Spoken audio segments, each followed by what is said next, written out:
parler du Classico, parce que vous y étiez hier au Bernabéu, vous l'avez commenté pour Canal International, et 24 heures en Espagne, on ne parle encore que de ce match. Vous qui y étiez, comment expliquer cette joie du Real après sa victoire 2-1, parce qu'on avait l'impression qu'ils avaient gagné la Ligue des Champions, hein, pas un match de saison régulière. Hein. Ouais, mais il faut l'expliquer, par la saison dernière, ils ont été surclassés. Il y a eu 4 matchs entre le Real et le Barça, ils n'ont pas perdu. À chaque fois, ils ont été surclassés. Donc là, ils ont réduit la distance avec cette équipe du Barça. Ils attendaient avec impatience les joueurs de battre enfin cette équipe du Barça qui était dominatrice. 5 points d'avance au classement. Voilà, tout le public.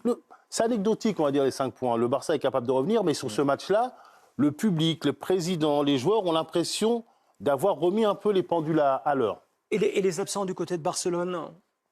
Il y en a. Parce que c'est une équipe quand même sans Rafinha, sans Lewandowski, sans les 2 gardiens principaux. Ça fait beaucoup. Ouais, mais il faut arrêter quand même. Il y a Sans Gavi. Lewandowski était remplacé par Ferran Torres, qui était très bon auparavant, avant sa blessure.